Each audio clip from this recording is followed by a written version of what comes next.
નમસ્કાર વિદ્યાર્થી મિત્રો, ધોરણ 11 વિષય વાણિજ્ય વ્યવસ્થા અને સંચાલન એટલે કે બિઝનેસ એડમિનિસ્ટ્રેશન એટલે કે BA, જેમાં આપણે પહેલું ચેપ્ટર ધંધાનો હેતુ, સ્વરૂપ અને પદ્ધતિઓ, જેમાં આપણે આર્થિક પ્રવૃત્તિ, બિનઆર્થિક પ્રવૃત્તિ, આ ઉપરાંત આર્થિક પ્રવૃત્તિના પ્રકાર, ધંધો, વ્યવસાય અને રોજગાર. ધંધામાં આપણે જોયું હતું તો કે ધંધાના હેતુ, એના લક્ષણો, એના જોખમો. ધંધાના આર્થિક હેતુ બી છે, સામાજિક હેતુ બી છે, એના જોખમો તો કે કુદરતી અને માનવસર્જિત જોખમો જોયા.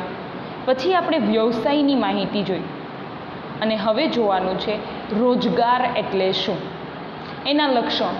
તો મેં તમને ગયા લેક્ચરમાં જ કીધેલું, આગળના લેક્ચરમાં, કે રોજગાર, વ્યવસાય અને ધંધો ત્રણેયમાં ડિફરન્ટ છે.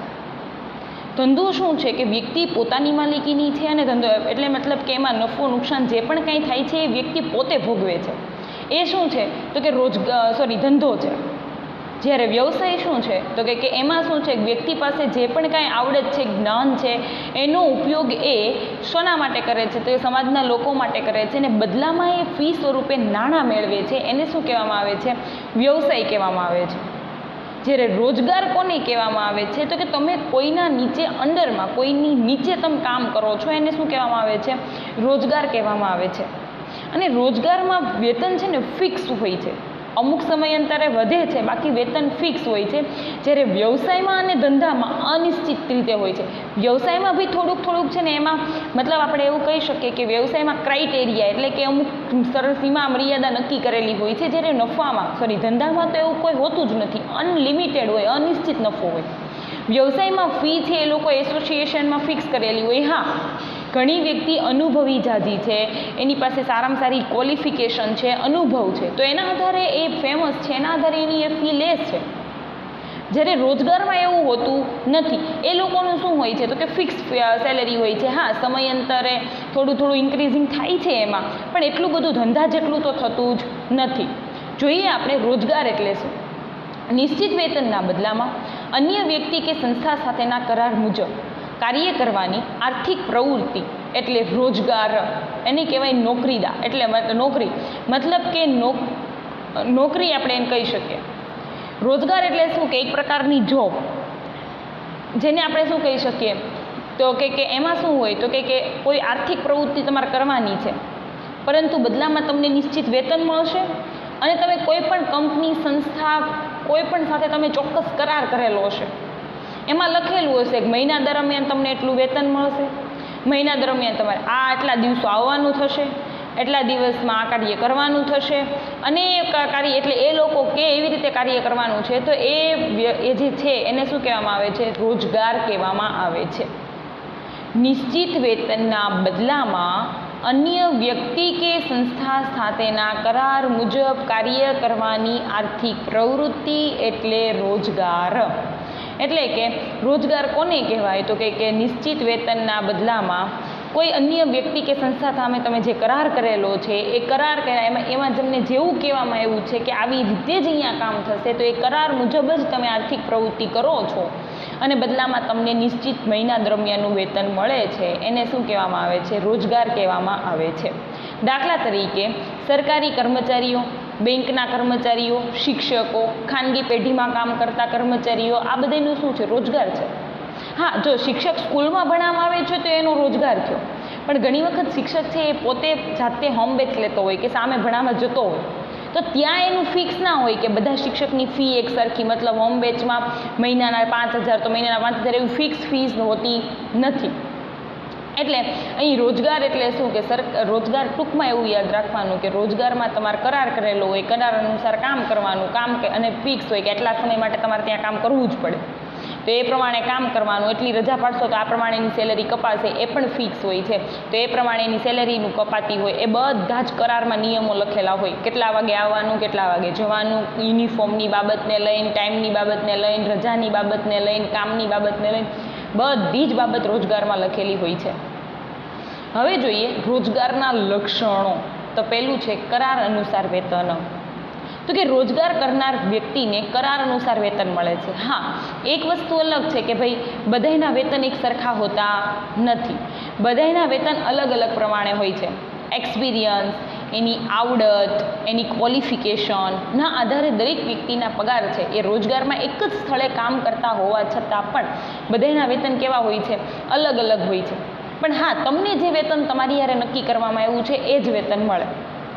એટલે કરાર અનુસાર વેતન એટલે રોજગારમાં વ્યક્તિને કરાર અનુસાર શું મળે છે? નિશ્ચિત વેતન મળે છે. ફિક્સ કે મહિનામાં એટલું મળશે એટલે મળશે. ઘણી વખત ધંધામાં એવું થાય ખોટ જાય તો કાંઈ ન મળે, અથવા તો ધંધામાં એવું થાય કે તમે ધાર્યું હોય એના કરતાં વધારે મળે. વ્યવસાયમાં એવું થાય કે ભાઈ તમને કામ મળ્યું તો ઠીક છે, નહીં મળ્યું તો તમને નહીં મળે ને, આવું થઈ શકે. પણ રોજગારમાં એવું આવશે નહીં, ફિક્સ વેતન, તમે કામ કરો છો એટલે તમને પૈસા મળશે. શારીરિક કે બૌદ્ધિક શ્રમ, રોજગારમાં શારીરિક કે બૌદ્ધિક એટલે માનસિક રીતે પણ કામ કરતા હોય એટલે કે એના બદલામાં શું તમને બદલામાં તમને વેતન ચૂકવાય છે. મતલબ કે ઘણાના કામ એવા હોય કે માની લો કે કડિયા કામ કરતો મજૂર છે, એ પોતાના કોન્ટ્રાક્ટરની નીચે શું કરતો હોય છે? કામ કરતો હોય છે. તો એ નકરું જ શારીરિક વેતન કરતો હોય છે. એને માનસિક રીતે કોઈ વસ્તુનો ઉપયોગ કરવાનો હોતો નથી.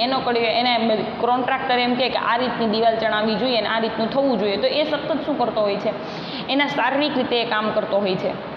હવે સીએ છે, એની નીચે સીએ, એના નીચે બીજા અકાઉન્ટન્ટ રાખ્યા છે. એ અકાઉન્ટન્ટનું કામ છે એ માનસિક કામ છે. એને આમથી આમ ચોપડા ઉથલાવવાના અને પીસ ફેરવવાના ને એવું શારીરિક બળ નથી કરવાનું, પણ એને એક જગ્યાએ સ્થિર બેઠા કન્ટિન્યુઅસલી હિસાબો લખવાના છે. તો એનું માનસિક કામ છે. તો એના બદલામાં એને શું મળે છે? વેતન મળે છે. પછી છે વેતન ઉપરાંત અન્ય લાભો. તો કે રોજગારમાં વેતન ઉપરાંત તબીબી ભથ્થું, મુસાફરી ભથ્થું, મોંઘવારી ભથ્થું વગેરે જેવા લાભો મળે છે.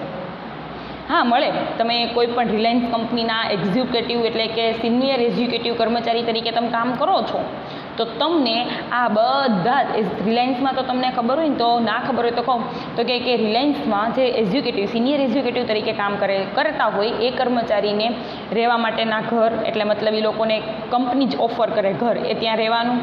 પછી ઘરના જે ખર્ચા હોય, મતલબ શાકભાજીના એના તે ખર્ચા, દૂધના એના બધા ખર્ચા આવતા હોય એ ચૂકવે.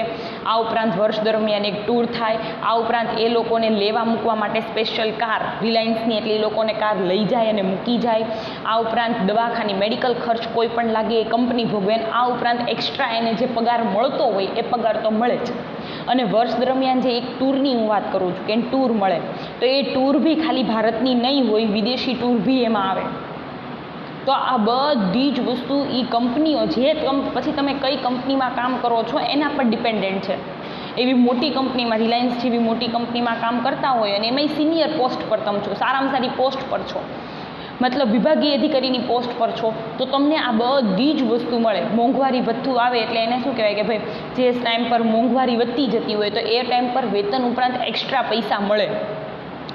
પછી આ ઉપરાંત ઘણી બધી કંપનીઓ એવી હોય છે કે જ્યાં તમે છે ને તમારે આવવા જવાનું અંતર વધી જતું હોય તો ભલે એ રિલાયન્સ કંપની જેમ લેવા મૂકવા ગાડી ના આવે, પરંતુ છે ને એ તમારે આવવા જવાનું અંતર વધી જાય છે તો એ વેતન તો આપે, ઉપરાંત એક્સ્ટ્રા તમારે આવવા જવાના પૈસા એ મિનિમમ એવરેજ પૈસા ગણીને તમને એક્સ્ટ્રા પૈસા પણ આપે. અને તબીબી એટલે દવાખાનું જ થાય, એટલે મેડિકલ, તબીબી એટલે મેડિકલ, આ બધા જ ખર્ચા છે એ પાછું રોજગારીમાં મળે. આ ઉપરાંત છે પરાવલંબી પ્રક્રિયા. રોજગાર કરનારે રોજગાર આપનારના તાબામાં રહીને સૂચના પ્રમાણે કાર્ય કરવાનું હોય છે. જો રોજગાર છે એ પરાવલંબી છે, સ્વાવલંબી નથી. જ્યારે આપણે ધંધો અને વ્યવસાય એવું કહી શકીએ કે સ્વાવલંબી પ્રક્રિયા છે. કેમ? તો કે એમાં છે ને તમારે પોતાની જાતે કામ કરવાનું છે. પહેલાંની જેવું નથી કે તમારે કોઈના અંડરમાં રહીને કામ કરવાનું છે. જ્યારે રોજગારમાં છે ને ફરજિયાત તમારે તમારી ઉપરી અધિકારીના અંડરમાં રહીને કામ કરવાનું છે. એ એવું કહે છે કે આવી રીતે કામ થશે તો પછી એવી જ રીતે થશે, એમાં કોઈ ફેરફાર થશે નહીં. એટલે રોજગાર છે ને એ પરાવલંબી પ્રક્રિયા છે. કેમ કે તમારે કોઈની નીચે રહીને શું કરવાનું છે? કામ કરવાનું છે, એટલા માટે. પછી છે પાંચમું છે કેટલીક નિશ્ચિત બાબતો. તો કે રોજગાર મેળવવા માટે લાયકાત, કાર્યનો સમય, નિવૃત્તિ પછીના લાભ વગેરે નિશ્ચિત કરેલી હોય છે. મતલબ જો એમાં ધંધામાં શું હોય કે તમે જ્યાં સુધી ધંધો કરો છો ત્યાં સુધી કમાઓ, એમાંથી તમારે બચાવવાનું. પણ રોજગારમાં તો ફિક્સ સેલેરી ઉપર તમે છો, તો તમારી લાયકાત એમાં ફિક્સ હોય રોજગારમાં. જો તમે ધંધો છે, તમે 12 પાસ થઈ નહીં તો તમે ધંધો કરી શકો. કેમ? તમારું પોતાનું રોકાણ છે, તમારે પોતાને નફો ખોટ ભોગવવાનું છે, તમારે જાતે કામ કરવાનું છે, એટલા માટે. રોજગારમાં એવું થશે નહીં. રોજગારમાં અમુક ડિગ્રી જોશે તો જોશે જ, એ ફિક્સ હોય. કાર્યનો સમય તો તમારો ધંધો છે, ક્યારેક તમને એમ થાય છે કે આજે હું થાકી ગયો છું, આજમાં ચાલો જલ્દી ધંધો બંધ કરીને કામ બંધ કરીને વયું જવું છું, તમારું પોતાનું છે, તમે જઈ શકશો. પણ માની લો કે તમે કોઈને ત્યાં નીચે કામ કરો છો તો તમે એવી રીતે જઈ શકશો નહીં. કાં તો એ તમે અડધેથી બધા વયા જશો તો તમારે હાફ સેલેરી કપાશે, અને કાં તો તમે ધારો એવી રીતે તમે જઈ શકો કે આવી શકો નહીં. એમાં ફિક્સ ટાઈમ હોય છે કે આ ટાઈમ પર આવવાનું ને આ ટાઈમ પર જવાનું એમ. નિવૃત્તિ એટલે કે તમે નિવૃત્ત થઈ જાઓ છો તો નિવૃત્તિ પછીના લાભ પણ રોજગારમાં મળે છે, જેમ કે PF, provident fund. Provident fund કોને કહેવાય? તો કે તમે છે ને જ્યાં સુધી કમાતા હોય ને ત્યાં સુધી તમારા સેલેરીમાંથી અમુક ટકા ભાગ છે ને કંપની છે ને એક ખેંચી લે, મતલબ કાપીને આપે. પછી જ્યારે તમે છે ને નિવૃત્ત થઈ જાઓ એટલે કે કામ ધંધો તમારું, તમે હવે ઉંમર એટલે મતલબ કે તમારી અમુક એજ ફિક્સ ડિસાઇડ કરેલી હોય, એ તો જેવો તમારું કામ હોય એના આધારે ડિસાઇડ કરેલી હોય. તો એ એજ પૂરી થાય ને એટલે તમે નિવૃત્ત થઈ ગયા, પછી તમારે કામ કરવાનું આવતું નથી. એ કંપની તમને એઝ અ એક્ઝિક્યુટિવ તમારા કર્મચારી તરીકે રાખે નહીં. જ્યારે તમે છૂટા પડો છો ત્યારે એ કંપની તમારામાંથી અત્યાર સુધી જેટલી પીએફ કપાણી હોય એ ઉપરાંત ડબલ બીજા એક્સ્ટ્રા પૈસા, ડબલ જેટલી પીએફ કપાણી હોય એના સામા બધી કંપનીના રૂલ્સ રેગ્યુલેશન એમાં અલગ અલગ હોય. ઘણી કંપની એવું હોય કે જેટલા તમારા ભેગા થયા છે, માની લો 4 લાખ રૂપિયા ભેગા થયા છે, સામા 4 લાખ રૂપિયા કંપની નાખે અને તમને 8 લાખ રૂપિયાની પીએફ આપે. અમુક ઓલાને એવી રીતે ના હોય, એટલે બધાયનું અલગ અલગ હોય. બધી કંપનીમાં અમુક કંપની 30% હિસ્સો આપતી હોય, તમારા જેટલા પૈસા ભેગા થયા છે ઉપરાંત 30% આપતી હોય, અમુક કંપની 40% આપતી હોય, અમુક કંપની ડબલ આપતી હોય. તો એ નિવૃત્તિ પછીના લાભ પણ એમાં નિશ્ચિત કરેલા હોય છે. જેમ કે આપણને ખબર છે કે સરકારી કર્મચારીઓ જે છે એ લોકોને પ્રોવિડન્ટ ફંડ મળે છે ને, એ આવી રીતે જ મળે છે. આ ઉપરાંત અત્યાર સુધી પહેલાં તો તમને ખબર, હવે પેન્શન યોજના નીકળી ગઈ, પ્રોવિડન્ટ ફંડ આવ્યું એટલે પેન્શન નીકળી ગયું. બાકી સરકારી જોબમાં એટલે કે ગવર્મેન્ટ જોબમાં કામ કરતા વ્યક્તિને પેન્શન એ નિવૃત્ત થઈ જાય એટલે એના પગારના અડધા, માની લો 70,000 એનો પગાર છે તો એ નિવૃત્ત થઈ ગયા પછી એને 35,000 રૂપિયા એને છે ને મળે. શેના તરીકેના? તો કે આ પેન્શન તરીકેના એને 35,000 રૂપિયા એને ક્યાં સુધી મળે? તો કે પતિ પત્ની 2 હોય ને એમાંથી જ્યાં સુધી એક જીવતું હોય ને ત્યાં સુધી મળે. માની લો કે હસબન્ડને છે એ સરકારી જોબ છે તો એના 35,000 રૂપિયા ક્યાં સુધી આવે? તો એની પત્ની મૃત્યુ પામે ને ત્યાં સુધી. માની લો પહેલાં હસબન્ડ મૃત્યુ પામે તો એની પત્ની જીવતી હોય તો એના પત્નીને બી આવે. એટલે જ્યાં સુધી 2માંથી એક પર્સન, કોઈ બી 2 જીવતું હોય ત્યાં સુધી એને આવે. 2 મૃત્યુ પામે પછી એને પેન્શન આવે નહીં. તો એટલી આ બધી છે ને નિવૃત્તિના લાભ રોજગારીમાં મળે. પછી નિયમોનું પાલન. રોજગારીમાં રોજગાર આપનાર માલિક તથા રોજગાર કરનાર વ્યક્તિ કરાર અનુસાર એને શું કરેલું છે? નિયમોનું પાલન કરવા માટે બંધાયેલા છે. જો ઘણા રોજગારમાં કેવી રીતે હોય તો નિયમનું પાલન એટલા માટે કે એમાં ફિક્સ હોય કે આ યુનિફોર્મ પહેરીને આવવાનું, અહીંયા આવીને આ કામ કરવાનું, એટલા સમય માટે કરવાનું, એ બધું એમાં લખેલું જ હોય કે જો તમે રજા પાડશો તમને મહિનાની એટલી રજા એક્સ્ટ્રા મળશે, જો તમે એને નહીં પાડો તો તમને એટલા વધારાના પૈસા મળી જશે, જો પાડશો એ રજા ઉપરાંત તમને એમ કીધું હોય કે મહિનાની 3 રજા ફિક્સ. જો એ સીએલ કહેવાય એને, તો એ સીએલ કરતાં વધારે તમે પૈસા વધારે રજા પાડશો તો તમને એના પૈસા કપાશે. આ બધા પ્રકારના નિયમો હોય છે. નિયમોનું રોજગારમાં પાલન કરવાનું હોય છે. મૂડીરોકાણની જરૂર હોતી નથી. રોજગારમાં સૌથી બેસ્ટ બાબત, તમારે 1 રૂપિયાનું મૂડી રોકાણ કરવાનું નથી. બીજાએ કરેલા મૂડી રોકાણમાં તમારે શું કરવાનું છે? કામ કરવાનું છે. એટલે વેતન સ્વરૂપે કામ કરવાનું છે અને વેતન સ્વરૂપે વ્યક્તિને શું મળે છે? આવક મળે છે. એટલે રોજગારમાં ફરીવાર રોજગાર એટલે કોઈને ત્યાં તમારે કામ કરવાનું છે તો એમાં પહેલું જોઈએ તો કે એમાં છે કરાર અનુસાર વેતન મળે, શારીરિક કે માનસિક શ્રમના બદલામાં વેતન મળે, પછી છે વેતન ઉપરાંતના અન્ય ભથ્થાના લાભ મળે, પછી પરાવલંબી પ્રક્રિયા છે એટલે કે તમારે બીજા કેમ જ કામ કરવાનું છે, પછી કેટલીક નિશ્ચિત બાબતો એમાં હોય છે કે નિવૃત્તિ પછીના લાભ, કાર્યનો સમય, લાયકાત બધું. પછી નિયમનું પાલન, તો કે રોજગારમાં છે એ નિયમનું ચોક્કસ શું કરવાનું હોય છે? પાલન કરવાનું હોય છે, એટલે બંધાયેલા હોય છે અને મૂડીરોકાણની જરૂર રહેતી નથી રોજગારમાં. હવે જોવાનું છે ધંધા, વ્યવસાય અને રોજગાર ત્રણેયનો તફાવત. અત્યાર સુધી આપણે જે પણ કંઈ શીખા એ એક સાથે આપણે જોવાનું છે. મતલબ કે ત્રણેયમાં ડિફરન્ટ શું છે? તો કે જો ધંધામાં છે ને નફાના હેતુથી કરવામાં આવે છે પ્રવૃત્તિ, કાર્ય, વ્યવસાયમાં છે સેવા આપીને ફીના મેળવવાની પ્રવૃત્તિ છે, જ્યારે વ્યવસાય રોજગારી છે એ શું છે, કરાર અનુસાર કામ કરવાનું, બદલામાં વેતન મળે. એટલે ધંધામાં નફો મળે, વ્યવસાયમાં ફી મળે અને રોજગારીમાં શું મળે તો કે વેતન, પગાર મળે. હવે ધંધાનું કાર્ય સ્વરૂપ તો કે નાણાંના બદલામાં ગ્રાહકને વસ્તુ કે સેવા શું પાડવાની છે, પૂરી. ધંધામાં તમે વસ્તુનું ઉત્પાદન કરો છો એને ધંધો કહેવાય. તો ધંધામાં છે ને નાણાંના બદલામાં તમારે વસ્તુ કે સેવા પૂરી પાડવાની છે.